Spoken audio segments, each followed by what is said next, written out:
Capital letters এ থেকে H পর্যন্ত। প্রথমেই এ লেখার জন্য আমাকে প্রথম দাগ থেকে তৃতীয় দাগ পর্যন্ত বাঁকা করে একটি দাগ নামাতে হবে। এরপর আবার ডান দিক থেকে এভাবে 2 ঘর জুড়ে আরেকটি দাগ নামিয়ে নিতে হবে। খেয়াল রাখতে হবে এ লেখার 2টি দাগ যেন খুব বেশি চিকন না হয়ে যায় বা 2টা দাগ 2 দিকে যেন ছড়িয়ে না যায়। এরপর মাঝখানে যে দাগটা আমরা দিব সেটা হচ্ছে এই যে আমরা দাগটা দেখতে পাচ্ছি তার কিছুটা নিচে দাগ দিয়ে নেব সোজা করে, যেন কাপা কাপা ভাব না থাকে দাগের মধ্যে। এবার আমি বি লিখব।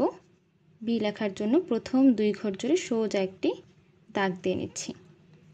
এরপর যেটি করতে হবে সামনের দিকে সোজা একটি দাগ নিয়ে গোল করে আবার পেছন দিকে সোজা নিয়ে আসতে হবে, আবার সামনের দিকে সোজা দাগ নিয়ে গোল করে পেছন দিকে সোজা নিয়ে আসতে হবে। তাহলে একটি খুব সুন্দর বি লেখা হয়ে যাবে। সি লেখার জন্য যেটি করতে হবে ছোট করে একটি দাগ দিয়ে নিতে হবে। দাগের ঠিক নিচের অংশ থেকে উপরের দাগ টাচ করে বাঁ দিক থেকে গোল করে এরপর একটু উপরে উঠাতে হবে। যখন দেখব যে সমান চলে এসেছি তখন একটু উপরে উঠিয়ে দেব। ডি লেখার জন্য প্রথমে আমি সোজা দাগ দিয়ে নিচ্ছি। এরপর দাগের কিছুটা পেছন দিক থেকে সামনের দিকে সোজা দাগ নেব, মিডিয়াম নিয়ে আমি গোল করে ফেলব। এরপর আমি যখন পেছন দিকে চলে আসবো নিচে তখন দাগের সাথে মিলিয়ে আবার পেছন থেকে একটি দাগ বাড়িয়ে দেব, তাহলে আমাদের ডি লেখা হয়ে যাবে। ই লেখার জন্য প্রথমে আমি সোজা একটি দাগ দিয়ে নিচ্ছি। এরপর সামনের দিকে মিডিয়াম করে দাগ দেবে, এটা যেন খুব বেশি বড় না হয়ে যায়। এরপর নিচের দিকে হালকা বাঁকা করে একটি দাগ নামিয়ে দিচ্ছি, এটা অবশ্যই কিন্তু ডান দিকে একটু বাঁকা। এরপর মাঝখানে দাগ দেবো, উপরের দাগ থেকে কিছুটা ছোট সোজা করে একটি দাগ দিয়ে নিচ্ছি। আবার নিচের দাগটা হবে উপরের দাগের সমান।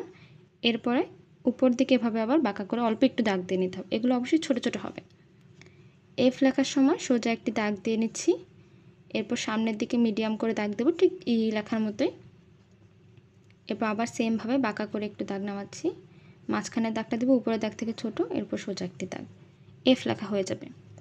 জি লেখার জন্য যেটি করতে হবে এই যে প্রথম দাগটি আছে দাগের কিছুটা নিচ থেকে এভাবে উপরের দাগকে টাচ করে বাঁ দিক থেকে গোল করে এভাবে সোজা আনতে হবে।